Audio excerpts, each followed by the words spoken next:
गिरिबाला सिंह की जमानत याचिका खारिज होने के बाद अब ट्विशा शर्मा के परिवार ने अदालत के फैसले को बड़ी कानूनी जीत बताया। परिवार का कहना है कि अदालत ने उम्र और स्वास्थ्य जैसी दलीलों की बजाय मामले की गंभीरता को प्राथमिकता दी। अब इस फैसले के बाद गिरिबाला सिंह की मुश्किलें और बढ़ गई हैं।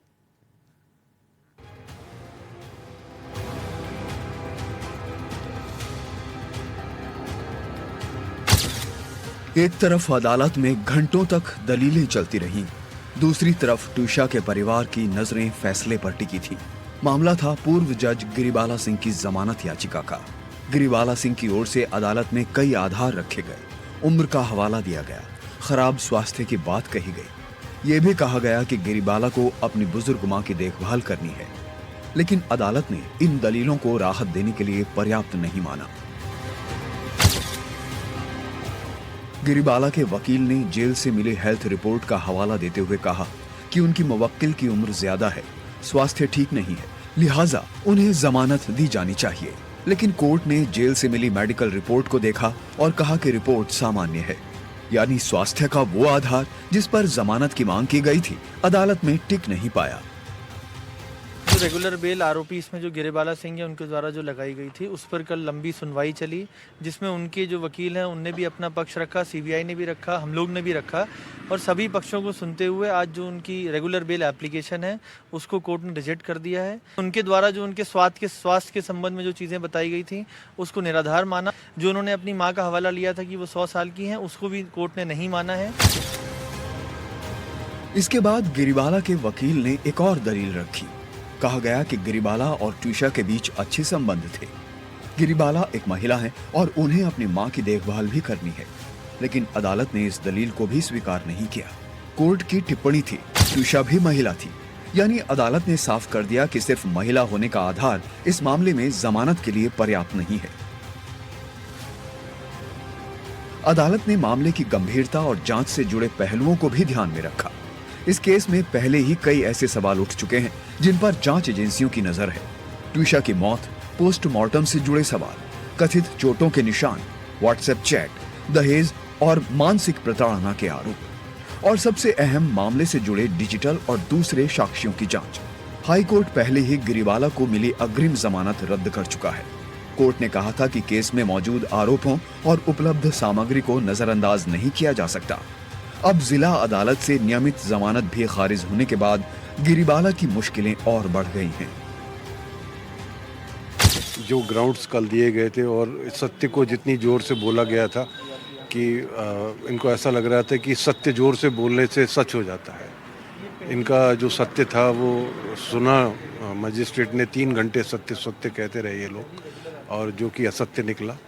और ये बात दोबारा प्रूव हो गई कि सच को बहुत जोर से बोलने की जरूरत नहीं।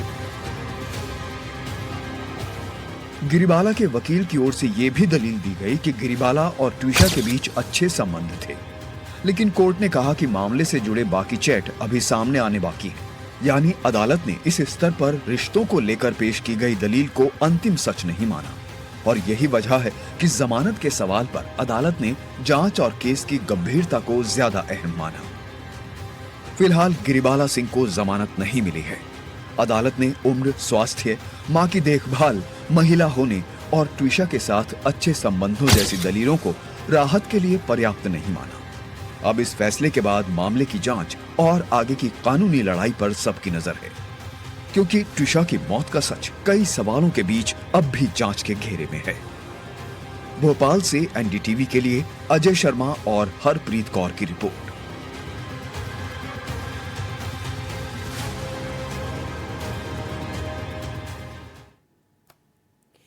भोपाल पुलिस के लिए पिछले 10 दिन बेहद मुश्किल भरे रहे। अपराधियों पर कार्रवाई करने वाली पुलिस के अपने ही जवान और अधिकारी गंभीर आरोपों में घिरे हैं।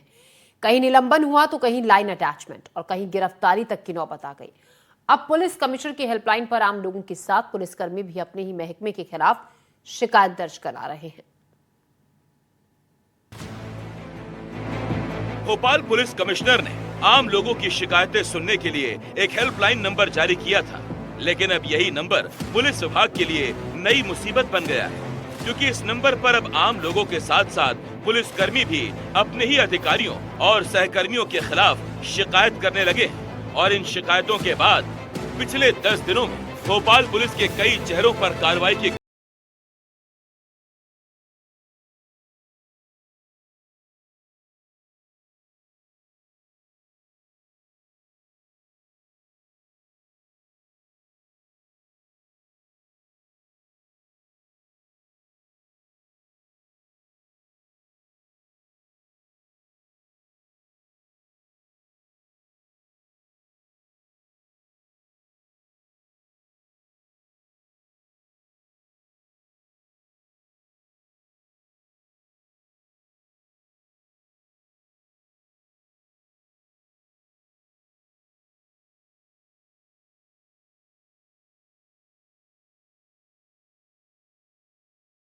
कई पुलिस कर्मियों और थाना प्रभारियों पर कार्रवाई करनी पड़ी।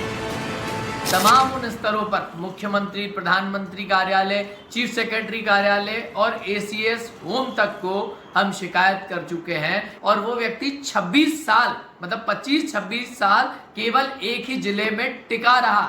कमिश्नर भोपाल को इस पर कार्रवाई करनी चाहिए। शिकायतों के बाद कार्रवाई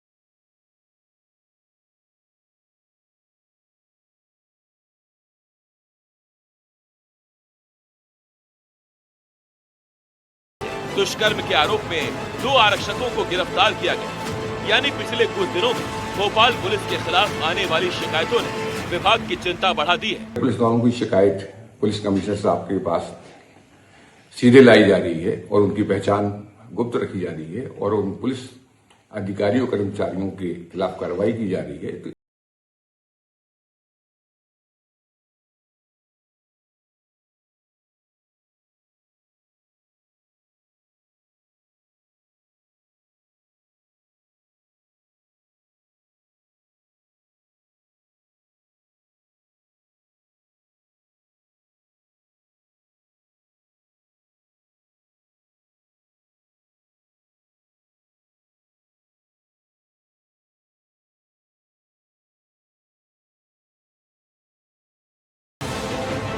पैसा मांगना भी एक गंभीर अपराध है और उस पर हम बिल्कुल कार्रवाई करेंगे। सिविलियन ये जानकारी देता है कि भाई कोई पुलिसकर्मी पैसे की मांग करता है तो उस नंबर पर फ़ोन करके बताए। हम बिल्कुल पहचान गुप्त रखेंगे और अपनी सख्त से सख्त कार्रवाई करेंगे। पुलिस के खिलाफ शिकायत, पुलिसकर्मी की शिकायत और शिकायत के बाद पुलिसकर्मी पर ही कार्रवाई।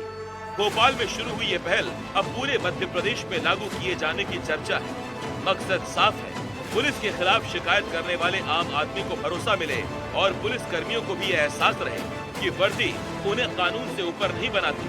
पुलिसिंग के जानकारों का मानना है, अगर शिकायतों की निष्पक्ष जांच हो तो ये पहल पुलिस व्यवस्था में सुधार ला सकती है।